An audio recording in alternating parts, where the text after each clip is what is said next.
Rick and Morty, when I say that name you either cringe or you kinda hesitantly get excited. This has been a show over the last 10 years that's gone from a prestigious Adult Swim comedy to becoming the face of terrible Reddit-style humor. Whether that be the fans or the alleged things actors have done, Rick and Morty can't escape that weird energy it has when you bring it up. But at one point, this was the face of premium television, the best that animation had to offer from a crew that meticulously cared about their show and each individual episode that they crafted, carefully writing and planning stories and episodes and seasons for years. And the fact that all of this changed in only 10 years is fascinating, so I want to go back and look at this bizarre change that happened to this show, and how Rick and Morty slowly became the consistently inconsistent show they prided themselves that they would never be. I think I need to explain the appeal of this show though, because if you have never watched it, you might have no interest, and we don't want a South Park scenario here where you're going to ignore the show because the only person who likes it is that racist cousin. Rick and Morty is a show following a grandson and his grandpa as they run through the galaxy having adventures that kind of goes against basically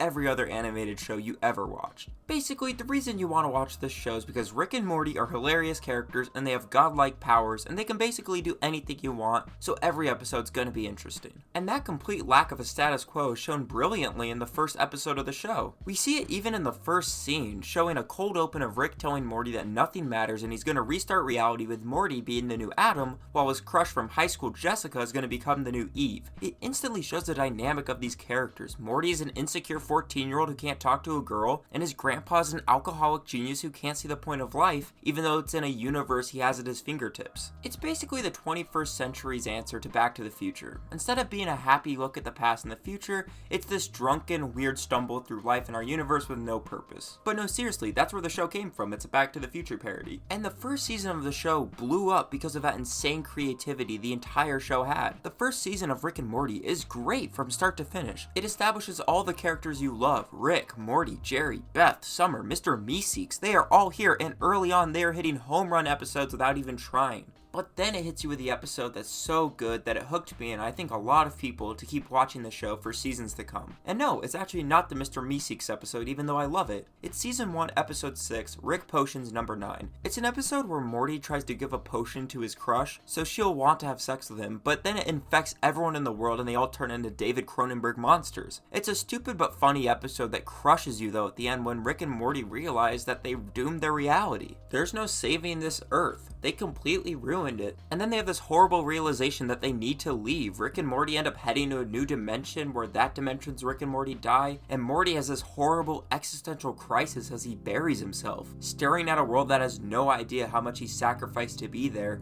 and the only person who understands him, who's been through it all, is just sitting there watching TV without a care in the world.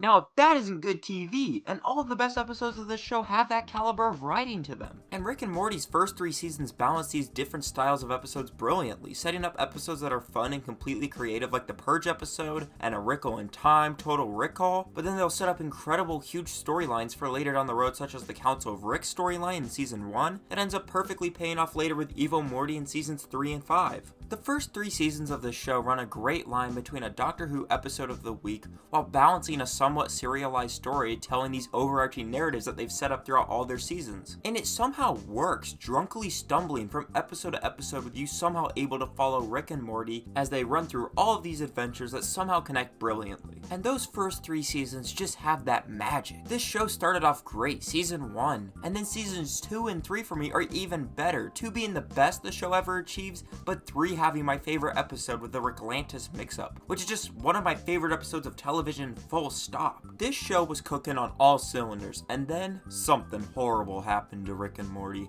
A change in its complete style and identity. An idea that came out of nowhere that fundamentally changed the show forever. Adult Swim ordered 70 episodes of the show. Rick and Morty went from a 3-season banger of a show to then looking down the barrel of a shotgun that had 7 more seasons left. And worst of all, it switched from its 2 to 3 year production cycle to an annual release. Because we all know the best things come out once a year. So when season 4 came out, everyone was kind of cautiously optimistic. And it was, it was alright. It had its standout episodes like the Vat of Acid episode and also had a pretty decent finale, but overall the show wasn't hitting as many bangers as it used to. And the one episode that I think is great but pissed a lot of people off was the Choo Choo Train episode.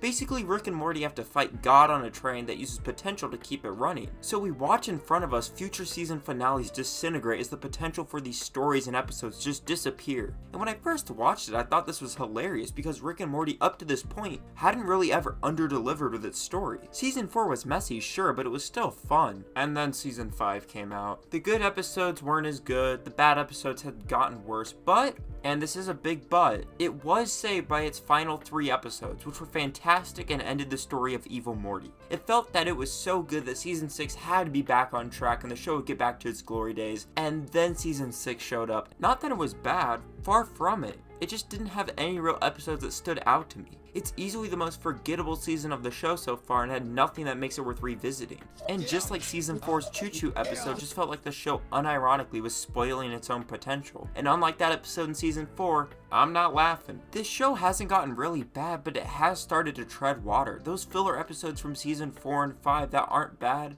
but aren't very great, are beginning to become the norm for the show, and it's starting to stagnate. You start to realize that Rick and Morty at this point has ended up doing what it set out to defy. It's become formulaic, and any show that is on an annual release is gonna do that. Rick and Morty had a Hall of Fame 3-season run, and I think it was unfair of us to expect that it would keep that pace forever. This show is clearly now out of its prime, and 10 years in, it's a far different show from what it started out as. In 10 years, it went from a small Adult Swim show about subverting animation and comedy tropes to eventually becoming what it parodied, and even other Adult Swim shows now are replacing it as the innovative new animated show. While Rick and Morty slowly becomes more of a brand-like show like The Simpsons or Family Guy, when clearly that was everything it was trying to avoid. And while the show will probably be fine in the future, we got plenty of seasons down the road, I think it will lead to the most interesting thing that can happen to Rick and Morty. This show, just like Rick, has shown us that in 10 years, no matter what it does, it just can't die. And in another 10 years looking back,